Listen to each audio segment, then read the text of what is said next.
नमस्कार. संदेश यूट्यूब चॅनलवरती आपल्या सर्वांचं मनापासून स्वागत करण्यात येत आहे.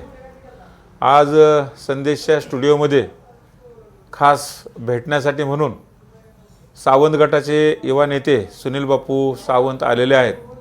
जिल्हा परिषद आणि पंचायत समितीच्या निवडणुकीमध्ये बऱ्याच घडामोडी सुरू आहेत आणि त्या पार्श्वभूमीवरती बापूशी आपण चर्चा करणार आहोत.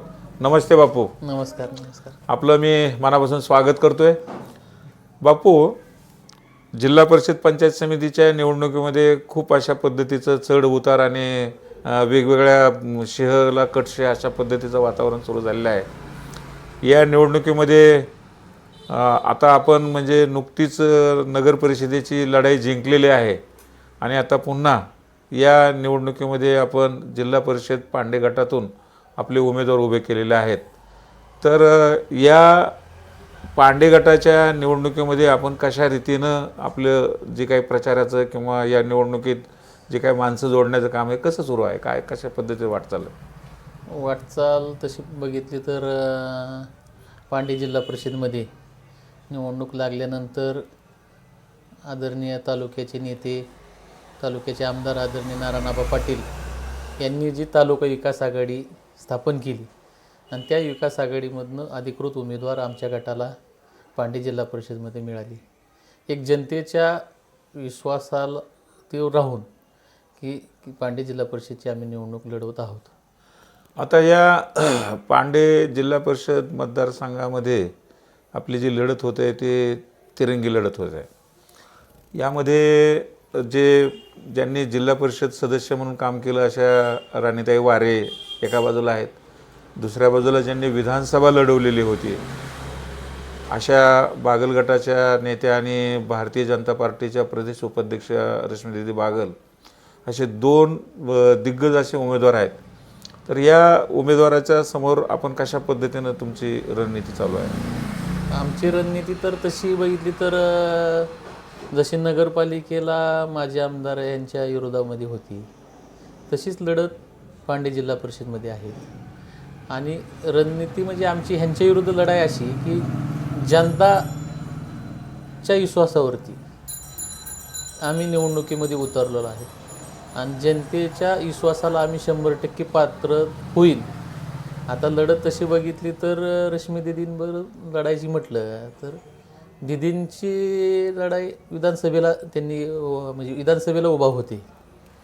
मग कार्यकर्त्यांनी ही खरी ही म्हणजे निवडणूक ही खरी कार्यकर्त्यांसाठी पंचायत समिती असन, जिल्हा परिषद असन किंवा स्थानिक स्वराज्य संस्था ह्या कार्यकर्त्यांनी निवडणुका लढवायच्या असतात.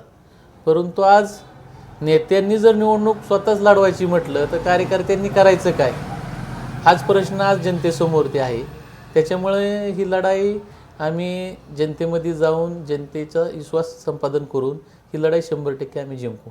आता या निवडणुकीमध्ये जसजसे दिवस बदलत चाललेले आहेत तशी वेगवेगळ्या अशा घडामोडी सुरू आहेत. आता आपण पाहिलं तर कालच म्हणजे अशी परिस्थिती निर्माण झाली की ज्यांच्या विरोधात आपण नगरपालिका निवडणूक लढवली असे तालुक्याचे माजी आमदार जयवंतरावजी जगताप साहेब यांनी थेट भारतीय जनता पार्टी आणि राष्ट्रवादी काँग्रेस म्हणजेच बागल गट आणि शिंदे गट यांना पाठिंबा जाहीर केलेला आहे आणि पांडे गटामध्ये नेमक्या ते आपल्या विरोधात आहेत. म्हणजे आता ही लढाई आपली केवळ बागल गट नाही तर शिंदे गट, बागल गट आणि जगताप गट अशा 3 गटाच्या दिग्गज गटाच्या विरुद्ध आपण लढत आहात. तर कसा मुकाबला आपण करत आहात? तसं बघितलं तर मुकाबला कसा करायचा, पुढं समोर अत्यंत तुम्ही जे आता नावं घेतली ते समोर सगळे आमच्या विरोधामध्ये आहे. परंतु जनता आमच्याबरोबर राहील हा विश्वास मनामध्ये ठाम आहे. कारण आम्ही गेल्या अनेक वर्षापासून स्वर्गीय आमचे चुलते सुभाषअण्णा सावंत यांचं निधन झाल्यानंतर आम्ही जसं समाजकारण राजकारण करत असताना थेट जनतेशी नाळ आम्ही जोडलेली. आम्हाला जनतेशी कामं करताना किंवा जनतेशी संपर्कात राहताना आम्ही कधी कुठला PA आम्ही ठेवलेला नाही. आम्ही सामान्यसारखेच म्हणजे वागत आहोत. त्यामुळे जनतेने आम्हाला ओळखलेलं आहे. म्हणूनच तर गेल्या नगरपालिकेला आम्हाला यश मिळायचं कारणच आहे की बाबा ही पोरं काम करतात. आम्ही असताना समाजकारणामध्ये राजकारणामध्ये 3 भावंड आहेत. एक वकील साहेब आहेत, दुसरे आमचे नेंबर नगरसेवक संजय सावंत आहेत, मी आहे. आम्ही समाजकारण करत असताना जनतेशी नातं असं जोडलं की आम्ही डायरेक्ट जनतेशी संपर्कात आहेत. त्याच्यामुळं घाबरण्याचं कारण कुठलं नाही. समोर किती जरी मोठे विरोधक असले आणि किती जरी मोठे पक्ष असले तरी एक तुम्ही जनतेमध्ये संपर्क ठेवला आणि जनतेशी जर तुम्हाला तुमची जोडली तर घाबरण्याचं कारण नाही की जनताच आम्हाला निवडणुकीमध्ये जिंकून देईल हा विश्वास ठाम वाटतो मला. बा म्हणजे जे काम आहे आपलं, आता खरं तर आपलं सावंत गटाचं काम तसं फार मोठं आहे. म्हणजे तुमचे आजोबा ज्यांना आपण अनंतराव सावंत उर्फ आबा म्हणतो, दुसरे आजोबा तुमचे DK भाऊ, म्हणजे ज्यांनी नगराध्यक्षपद भूषवलं असे भाऊ, हे पण राजकारणात होते. सुभाष सान्ना तर आपल्या सर्वांनाच माहीत आहेत. आणि हे सर्वच जे तुमची मंडळी आहेत, पूर्वीपासून सातत्याने तुम्ही काम करतात, ही तुमची परंपरा खूप चांगली आहे. आता या सर्व स्थितीमध्ये रावगाव गटातील जे काही रावगाव गण हा एक आणि पांडे गण असे 2 गण आहेत. तर रावगाव गणामध्ये पूर्वीपासून तुमचे संबंध आहेत. पांडे गणामध्ये पण राहुलभैया सावंत निवडून आलेले पंचायत समितीला आहेत. तर आता ह्या पूर्वीची लढाई एका गणापुरती होती, आताची लढाई ही 2 गणामध्ये आहे, गटाची लढाई आहे. तर त्या दृष्टीनं कशा पद्धतीनं तुम्ही कार्यकर्त्यांचं मेळ घालतलाय? आपण मेळ घालतलं बघितलं तरी आमच्याबरोबर नारायणआबा पाटील या गटाचे कार्यकर्ते भरपूर आहेत. आणि तसं बघितलं तर आमचे आजोबा अनंतराव आबा सावंत, आमचे चुलते स्वर्गीय कैलासवासी सुभाषांना सावंत, ह्यांनी जी जोडलेली माणसं आहेत ते माणसं सकट आमच्याबरोबर आहेत. त्याच्यामुळं मला वाटत नाही कुठल्या अडचणी, की रावगाव गणातून भरपूर असा प्रतिसाद मिळत आहे. कारण रावगाव गणाची जबाबदारी माझ्यावर असल्यामुळं मी स्वतः तिथे लक्ष देऊन आहे. आता या निवडणुकीमध्ये तुमच्या उमेदवाराचं पूर्ण नाव, चिन्ह आणि कशा पद्धतीने तुम्ही लोकांपर्यंत त्याचा प्रचार चालू आहे तुमचा? तसं बघितलं तर आता आमचा प्रचार पांडे जिल्हा परिषद मधून जिल्हा परिषदसाठी ज्योती राहुल सावंत या जिल्हा परिषदसाठी उभा आहेत. चिन्ह त्यांचं शिट्टी आहे. आणि पांडे पंचायत समिती गणातून स्वप्नील काळे हे पंचायत समितीला उभा आहे, त्यांचंही चिन्ह शिट्टी आहे.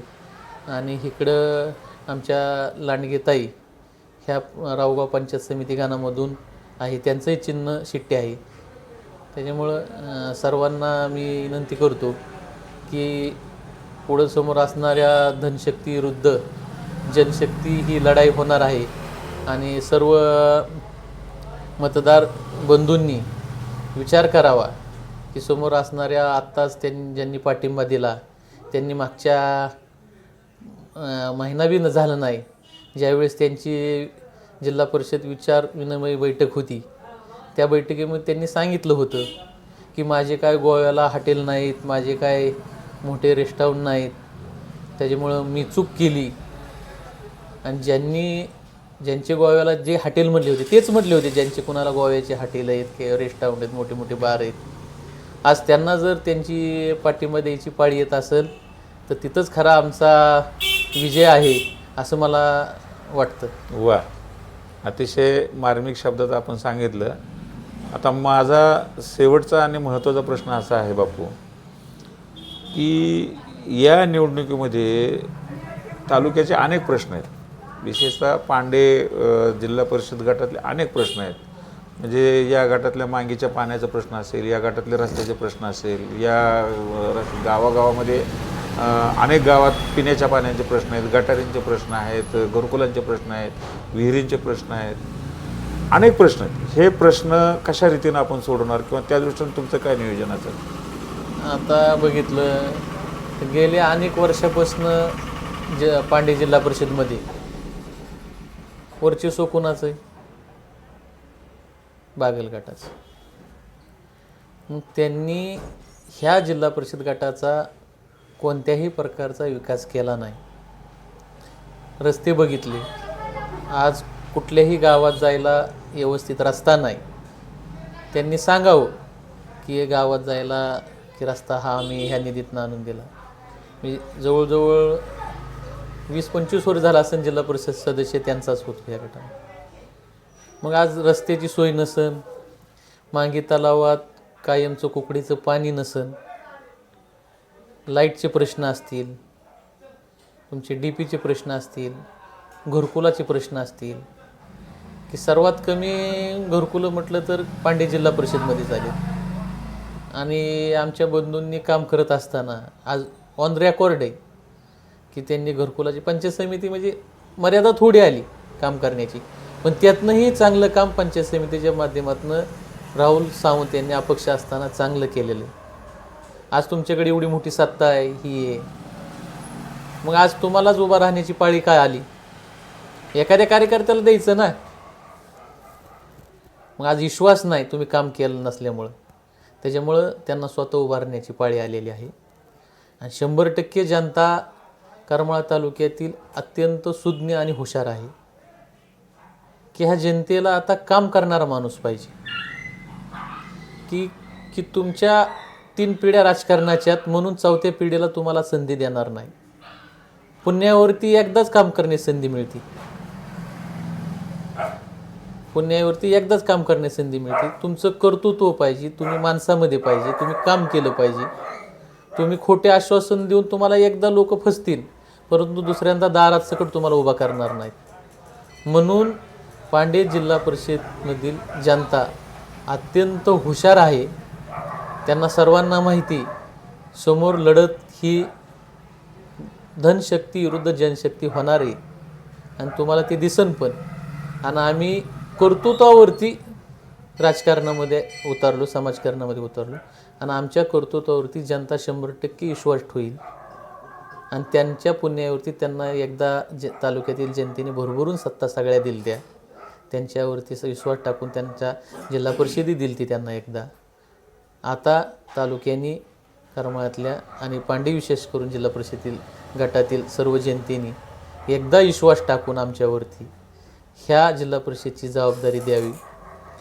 संधीचं सोनं जर नाही आम्ही केलं तर पुढच्या वेळेस तुमच्या दारामध्ये आम्ही मत मागायला येणार. वा, अतिशय महत्त्वाची भूमिका आपण बजावली. खरं तर मी इथंच मुलाखत थांबवणार होतो, पण मला आणखी एक प्रश्न असा विचारावासा वाटतो की आपण मगापासून म्हणताय की धनशक्ती विरुद्ध जनशक्ती आहे, पण जर धनशक्ती जर निवडणुकीच्या आदल्या रात्री थोडीशी पळाली तर त्याला काय प्रत्युत्तर? त्याला प्रत्युत्तर जनताच देईल. कारण तुम्ही शहराच्या निवडणुकीमध्ये बघितलं, एकदा जनतेने हातामध्ये निवडणूक जर घेतली तर तुम्ही कुठले जरी अस्त्र वापरले ते अस्त्र सर्व फेल जातात. आता विरोधकांनी तुम्ही म्हटल्याप्रमाणे की चक्रव्यूह सावंत गट आणि नारायणआबा पाटील गट यांची विरुद्ध आखली. पण चक्रव्यूहामधनं बी त्यांना बाहेर कसं यायचं हे बी कळलं पाहिजे. चक्रव्यूहातनं 100% नारायणआबा पाटील हे बाहेर निघणार आहेत. आणि त्यांनी जे चक्रव्यूह आखलं की बाबा आबांविरुद्ध, आबांनीही तालुक्याच्या विकासासाठी दृष्टिकोन बघा आबांचा की तालुका विकास आघाडीचा आबांनी स्थापन का केली, त्याच्या मागे दृष्टिकोन आबांचा असा आहे की आदिनाथ कारखाना करमाळा तालुक्याच्या दृष्टिकोनातून सहकारी हा कारखाना चालला पाहिजे. आणि आबा कायम त्यांच्या भाषणामध्ये म्हणतात की ह्या कारखान्यासाठी स्वर्गीय त्यांचे वडील गोविंदबापू पाटील यांनी जी कष्ट केलं, त्याग केलता, त्या त्यागातून हा कारखाना निर्माण झालेला आहे आणि तो कारखाना चालला पाहिजे. गेल्या अनेक वर्षापासून मी म्हणणार नाही की बाबा कुणाच्या ताब्यात होता, मला टीका टिप्पणी करायची नाही, परंतु हा कारखाना वाचवण्यासाठी आबांनी तालुका विकास आघाडी स्थापन केलेली आहे. भविष्यामध्ये सरकारच्या शासनाच्या दारामध्ये जात असताना कोणत्याही प्रकारची राजकीय अडचण झाली नाही पाहिजे. आबा आता तुम्हाला स्पष्ट सांगतो की राजकारणाची अडचण झाली नाही पाहिजे कुठल्या पक्षी आणि शासनाच्या दारात जाताना, म्हणून तालुका विकास आघाडी स्थापन केली. आणि आबांचा हा निर्णय काही नेते मंडळीला आवडला नाही. तो आवडला का नाही की त्यांना असं वाटतं की आबांच्या गाळ्यामध्ये आपण सगळ्यांनी मिळून कारखाना हा आबांच्या गाळ्यात टाकला आहे. मग आता आबांकडनं हा कारखाना चालू झाला नाही पाहिजे, मग नाही तर म्हणायचं नाही पण करणीला चुकायचं नाही, म्हणून त्यांचा विरोध हा तालुका विकास आघाडीला होता. मूळ प्रश्न खरा हा आहे. मग तालुक्याचं भलं होतं असेल तर प्रत्येकाने एक एक पाऊल मागं घेतलं पाहिजे. राजकारण प्रत्येक गोष्टीत करा, परंतु जिथं तालुक्याची अस्मिता आहे ती अस्मिता जर उद्या सुधारणार असेल कारखान्याच्या माध्यमातून, तर 100% प्रत्येकाने राजकारणाचं एक पाऊल मागं घेतलं तर काय फरक पडणार नाही. परंतु ह्यांनी राजकारणा केवळ करण्यासाठी, आबांना कुठतरी बदनाम करण्यासाठी तालुका विकास आघाडीला त्यांनी अडथळा आणला. परंतु आबांचा निर्णय मला योग्य वाटला, म्हणून आबांच्या बरोबर सावंत गट आज ह्या जिल्हा परिषद पंचायत समिती युतीमध्ये आहे. आबांनी जो निर्णय घेतला तो योग्यच आहे आणि तालुक्याच्या दृष्टीतून आबाला 100% जिल्हा परिषद पंचायत समितीची सत्ता मिळणार आहे. आणि सत्ता मिळाल्यानंतर सरकारच्या दारामध्ये आम्ही जाऊन ते आदिनाथ कारखान्यात चालू करण्याच्या दृष्टीतनं तो प्रश्न आम्ही मांडून ते 100% सॉल्व्ह करू असा मला विश्वास वाटतो. बापू, तुम्ही या ठिकाणी आला, खूप सविस्तर आणि खूप छान माहिती दिली. धन्यवाद. नमस्कार. धन्यवाद.